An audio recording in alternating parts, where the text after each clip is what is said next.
Meus irmãos e minhas irmãs, a liturgia desse 28º domingo do tempo comum, ela tem muitos caminhos de reflexão, mas eu queria dividir com vocês um que essa semana me pareceu ter sido um quebra-cabeça montado, né? Os acontecimentos da semana me trouxeram, quando eu fazia Lexio Divina dessa palavra, me trouxeram esse rumo, fizeram saltar o pensamento, o mistério da gratidão como uma ferramenta de conversão.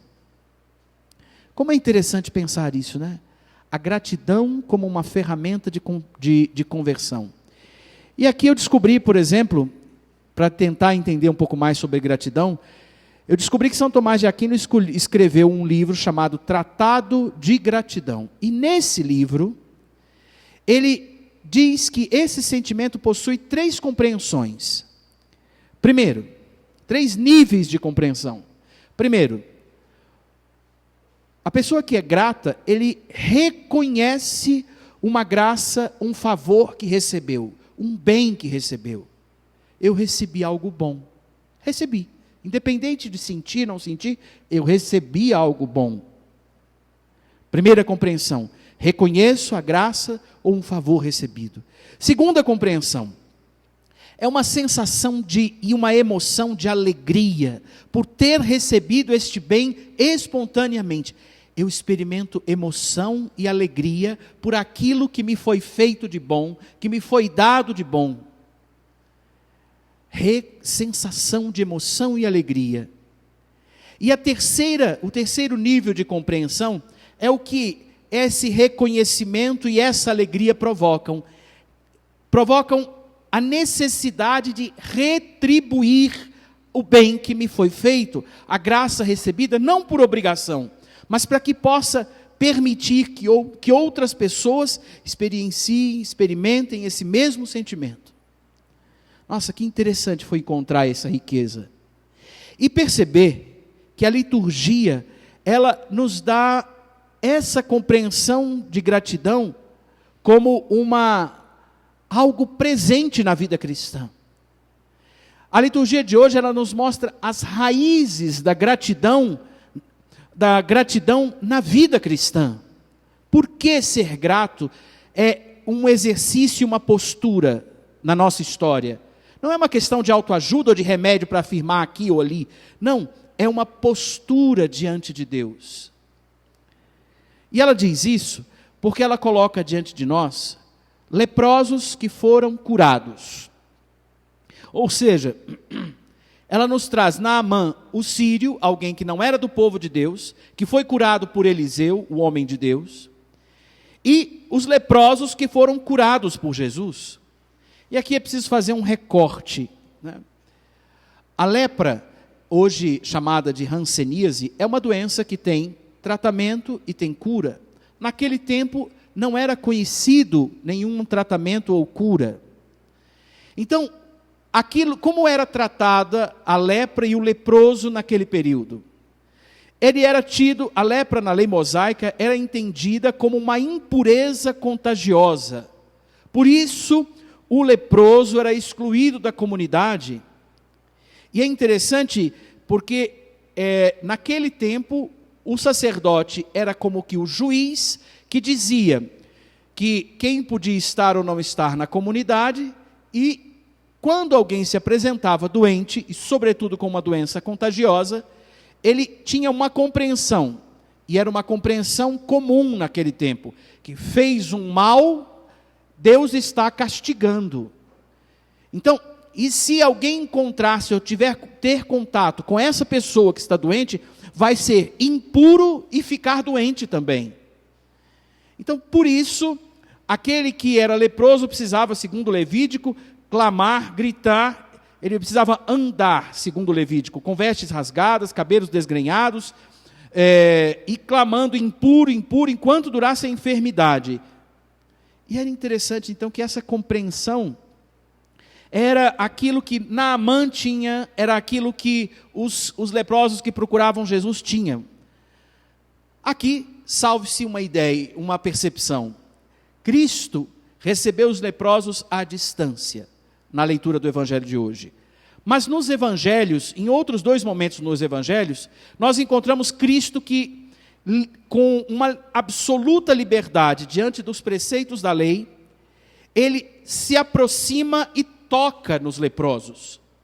Como também, e aqui é interessante quando nós mergulhamos um pouquinho na história dos santos, tem um episódio muito famoso que é quando São Francisco abraça o leproso e naquela ocasião ele vive uma experiência profunda de conversão, porque ele vence o temor de abraçar aquele que está doente. Para dizer esse recorte da compreensão de como esses que se aproximaram de Jesus, com que consciência eles se aproximavam de Jesus, e como se aproximavam de Eliseu, se Naamã se aproximou de Eliseu.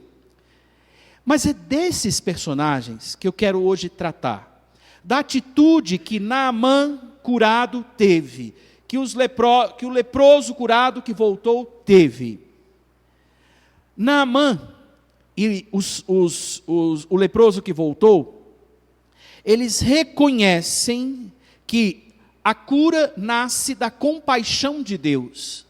Ou seja, Deus que orientou Eliseu o que dizer a Naamã, e Naamã faz o que foi orientado. O Cristo que orienta os leprosos e eles fazem, então, eles cumprindo aquilo que Jesus disse, com compaixão, Jesus teve compaixão, são curados. Estes se aproximam de Jesus, recebem o bem que buscam, recebem o bem que fizeram um movimento de, mesmo doentes, ir até Ele buscar, ao homem de Deus, ao Cristo buscar. E diante dessa cura, o que eles fizeram? Quais são os sinais de gratidão que nós enxergamos nesses comum, tanto em Naamã quanto naquele leproso curado que voltou? Primeiro, sinal de gratidão. Eles voltam a quem lhes fez o bem. Voltar ao homem de Deus. Naamã voltou a Eliseu. O leproso curado voltou a Jesus, o sacerdote. Eles voltam emocionados. Emocionados diante do bem que lhes foi feito. Diante desse bem, desse reconhecimento, o que me fez um bem. Emocionado, eles se movem para aquele que lhes fez o bem, aquele que dispensou a graça para com eles. Se levantam e fazem um caminho até aquele que lhes fez o bem.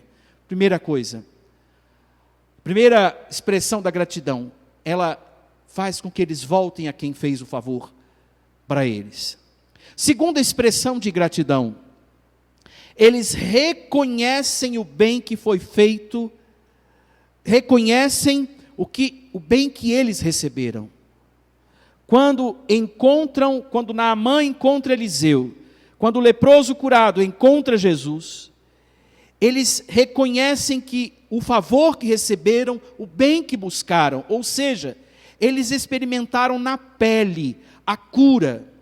Eles identificaram, admitiram que aquele cuidado, aquilo que eles receberam, fez com que eles olhassem para si e se reconhecessem como são.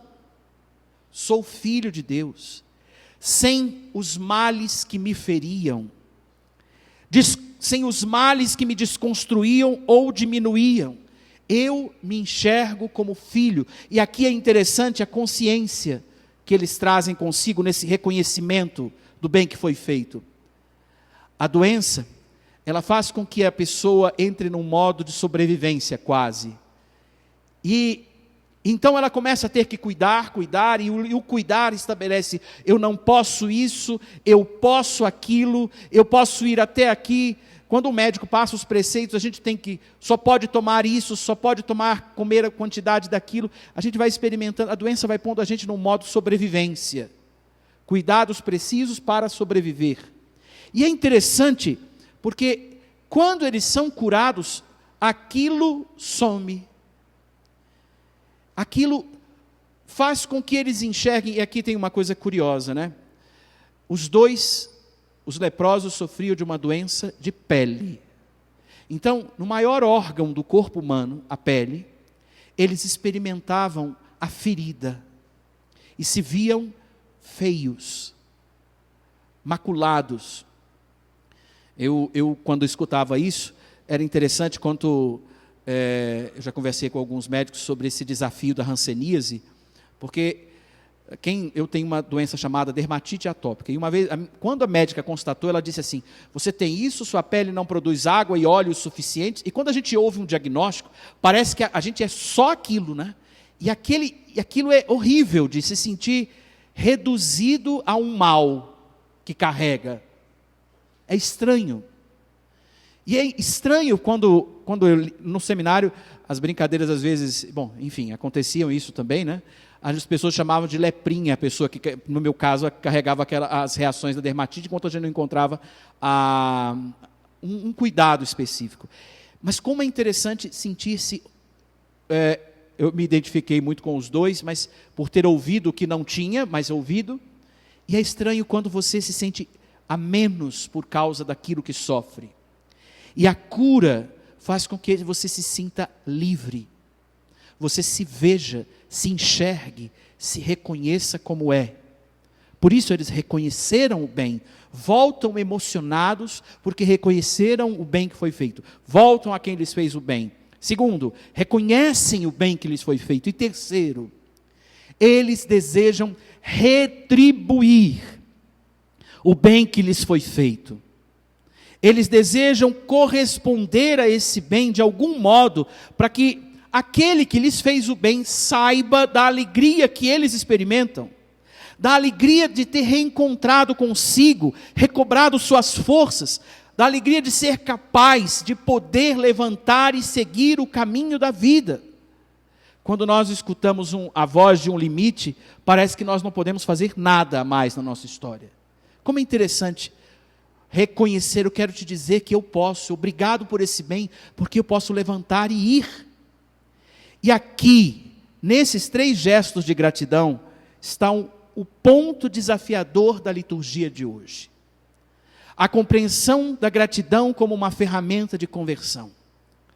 Toda a gratidão dessas personagens nasce do amor de Cristo, nasce do amor de Deus, que não é indiferente às necessidades do ser humano, não é indiferente diante da nossa fragilidade, não é indiferente diante da nossa necessidade. Eles se aproximam do homem de Deus, Naamã se aproxima de Eliseu, os leprosos se aproximam de Jesus, buscando Deus. Eles tinham fé de que Deus podia realizar o bem que eles pediam, o bem que eles queriam, o bem que eles precisavam. E isso acontece, sobretudo, quando são curados e eles reconhecem a grandeza de Deus diante daquele bem recebido. Reconhece que Deus olhou para eles e veio ao seu encontro.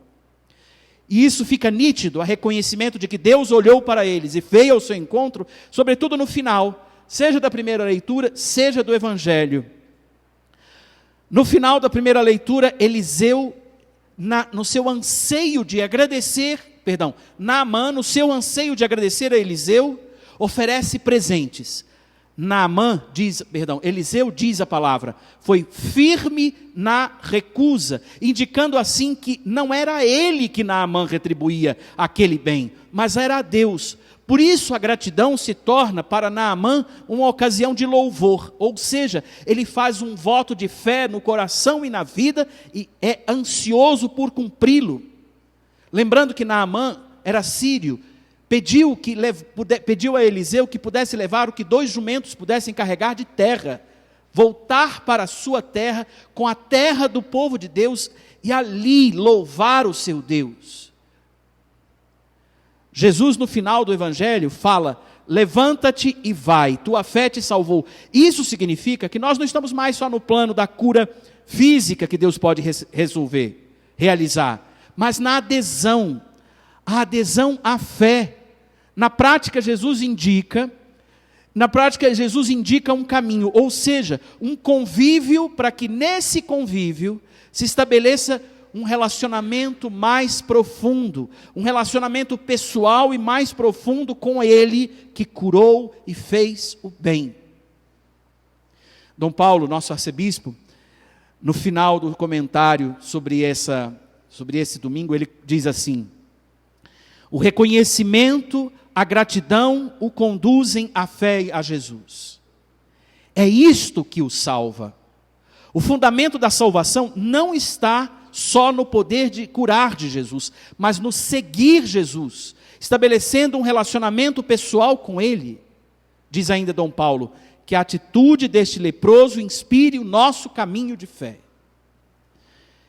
Vejam como a gratidão, ela pode ser uma ferramenta de conversão.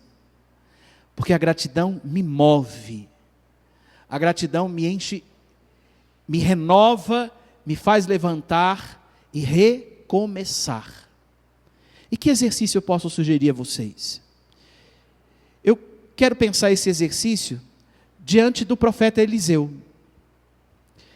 Padre, como assim? Eliseu fez o bem que Deus queria pelo próximo. Eliseu estava vivendo sua missão, e quando um próximo se aproximou pedindo um cuidado, Eliseu ouviu o que Deus queria e fez o que Deus ordenou. Vai banhar-te 7 vezes no Jordão. Eliseu nem recebeu Naamã. Naamã ficou revoltado com isso, mas Eliseu deu a Naamã o que Deus lhe mandou entregar. Então nessa semana, faça o bem que Deus quer fazer pelo próximo e quer fazer através de você. Para isso, pergunte para Deus: o que é que eu preciso o que o próximo precisa? O que o Senhor quer que eu faça pelo outro? Aqui eu quero lembrar, quando penso em fazer o bem que Deus pede, que Jesus deixou o exemplo de quem fez o bem. A oração eucarística que nós vamos rezar, era a oração eucarística 6D, como a gente chama, e que tem como título, Jesus que passa fazendo o bem. Nessa oração a gente encontra umas orações muito bonitas, uns trechos muito bonitos que inspiram a consciência desse exercício. Fazer o bem que Deus quer pelo próximo. Jesus, quando fez o bem na face da terra, ele sempre se mostrou cheio de misericórdia pelos pequenos e pobres, pelos doentes e pecadores, colocando-se ao lado dos perseguidos e marginalizados. Com a vida e com a palavra, Jesus anunciou ao mundo que o Pai e o Espírito Santo cuidam de todos como filhos e filhas. Que por esse exercício de fazer o bem ao próximo, não um bem qualquer, mas aquele bem que Deus lhe indicar, o Senhor te abra os olhos para ver as necessidades, os sofrimentos de nossos irmãos e irmãs. Que Ele nos inspire palavras e ações para confortar os desanimados, os oprimidos. Que Ele, por esse exercício, nos ensine a seguir seu exemplo, o exemplo dele, Jesus, seguindo o seu mandamento, e nos ajude a nos empenharmos lealmente no serviço ao próximo. O que é ser leal no serviço ao próximo? É escutar o que Deus diz e realizar o que Ele pede.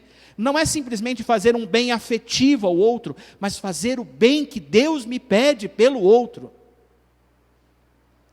Se Deus te perguntasse assim, como um exame de consciência para você entrar no céu: você fez tudo o que eu te pedi por eles? Que resposta você daria? E sabe o que vai acontecer se nós fizermos o bem pelo próximo? O bem que Deus pede pelo próximo? A igreja será em você uma testemunha viva da verdade e da liberdade. Será uma testemunha viva da justiça e da paz, para que toda a humanidade se abra à esperança de um mundo novo. Então, nessa semana, faça o bem que Deus lhe pede pelo próximo. Quem tem ouvidos para ouvir, ouça.